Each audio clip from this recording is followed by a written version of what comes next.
Hi అండి, welcome to Mahalakshmi vlogs. ఇంకా ఈరోజు సండే స్పెషల్ అయితే నేనైతే చికెన్ అయితే చేశానండి. ఇంకా దమ్ చికెన్ అయితే చేశాను. సూపర్ టేస్టీగా వచ్చింది. చాలా అంటే చాలా బాగా వచ్చిందండి. ఇంకా నేనైతే బగారా రైస్ దమ్ చికెన్ అయితే చేసుకున్నాను. ఇంకా బాగా కుదిరింది కాబట్టి మీకు కూడా చూపిద్దామని అయితే వీడియోని అయితే చేస్తున్నానండి. నాకైతే ఫుల్గా నచ్చింది. ఇంకా మీరు కూడా ట్రై చేసుకొని ఎలా వచ్చిందో నా కామెంట్ బాక్స్ని అయితే కామెంట్ చేయండి. ఇంకా దీని గురించి అయితే ప్రాసెస్ అయితే మొత్తం చూపిస్తాను, చూసి అయితే చేసుకోండి. ఇంకా ముందుగానైతే ఇలా చికెన్ అయితే బాగా కడుక్కోవాలి. ఉప్పు వేసి అయితే ఇలా ఉప్పు వేసి ఒక 10-15 నిమిషాలు పక్కన పెట్టేసుకొని అయితే ఇలా కడుక్కోవాలి.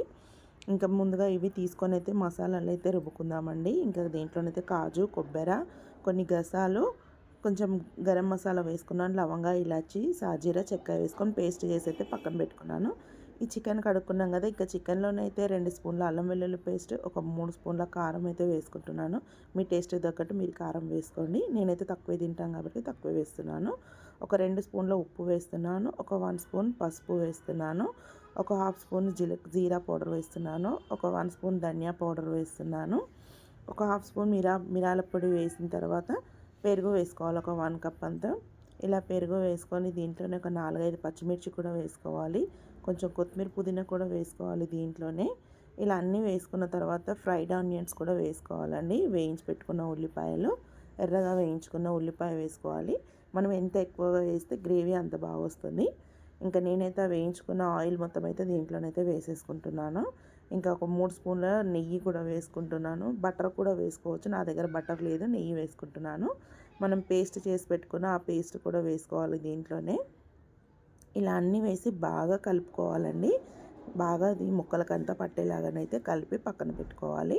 ఒక 2 నిమిషాల వరకు అయితే ఇలా బాగా కలుపుకున్న తర్వాత మనమైతే స్మోక్ చేయడానికైతే ఇలా బొగ్గులైతే నేనైతే వేడి చేసుకున్నాను. దాంట్లోనైతే ఒక 2 స్పూన్ల నెయ్యి అయితే వేసుకుంటున్నాను. ఇలాంటి 2 స్పూన్ల నెయ్యి వేసిన తర్వాతనైతే దాంట్లో నుంచి పొగ వస్తుంది కదా, ఇంకా మూత పెట్టేసుకొని అయితే ఆ పొగ మొత్తం ముక్కలకు పట్టేలాగానైతే ఉంచుకోవాలి. ఒక 10-15 నిమిషాల వరకు అయితే ఇలా ఉంచిన తర్వాతనైతే ఇలా తీసేసుకోవాలండి. బొగ్గులు అయితే తీసేసుకొని అయితే స్టవ్ పైన అయితే పెట్టుకోవాలి. ఇది ఈజీగా ఎవరైనా చేసుకోవచ్చు అంటే చాలా బాగుంటుంది. సూపర్ టేస్టీగా ఉంటుంది. ఒకసారి ట్రై చేయండి ఇలాగనైతే. ఇలా పొయ్యి మీద పెట్టుకొని అయితే మధ్యన కలుపుకుంటూ వాటర్ అంతా సపరేట్ అయ్యేంత వరకు అయితే ఉడికించుకోవాలండి. మధ్యన కలుపుకుంటూ ఉడికించుకోవాలి, లేకుంటే అడుగంటుతుంది కాబట్టి మీడియం ఫ్లేమే పెట్టుకోవాలి. ఇంకా చూడండి వాటర్ అంతా సపరేట్ అయితే అవుతుంది చూడండి. ఇలా వాటర్ అంతా సపరేట్ అయ్యి అయితే తొందరగానైతే ఉడికిపోతుందండి. ఎందుకంటే మనం అన్నీ కలిపి పెట్టుకున్నాం కాబట్టి చాలా ఈజీగా ఎవరైనా చేసుకోవచ్చు. చాలా బాగుంటుంది, సూపర్ టేస్టీగా కూడా ఉంటుందండి. చాలా అంటే చాలా బాగుంటుంది. ఈసారి మీరు కూడా ఇలా ట్రై చేయండి. చికెన్ అయితే సూపర్గా ఉంటుంది. ఇంకా చూడండి ఆయిల్ మొత్తం అయితే సపరేట్ అయితే అయిపోయింది. ఇంకా దగ్గర అయితే అయిపోయిందండి. ఇంకా ఉడికిపోయింది. ఇంకా లాస్ట్ ఫైనల్లోనైతే మళ్ళీ కొత్తిమీర వేసుకోవాలి. దీంట్లోనైతే కొత్తిమీర, పుదీనా వేసిన తర్వాతనైతే ఒక 1 స్పూన్ అంత కస్తూరి మేతి వేసుకొని ఒక్కసారి కలుపుకోవాలండి. ఇలా ఒక్కసారి కలుపుకొని అయితే స్టవ్ ఆఫ్ చేసుకున్నామంటే సూపర్గా ఉంటుందండి. వైట్ రైస్లోకి, చపాతీలోకి, దేంట్లోకైనా చాలా బాగుంటుంది. ఇంకా నేనైతే బగారా రైస్ అయితే చేసుకున్నానండి. బగారా రైస్లోకి అయితే ఎక్సలెంట్గా ఉంటుందండి. ఇంకా చాలా అంటే చాలా బాగుంటుంది. ఇలా గ్రేవీ కూడా వస్తుంది. మనం ఏం వేయాల్సిన అవసరం లేకుండా మంచిగా గ్రేవీతోనైతే సూపర్ టేస్టీగా ఉంటుంది. మీరు కూడా ఒకసారి అయితే ఇలా ఈ దమ్ చికెన్ అయితే ఒకసారి ట్రై చేయండి.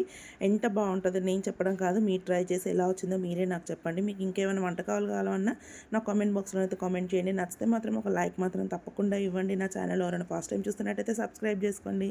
నన్ను ఇలాగే సపోర్ట్ చేయండి.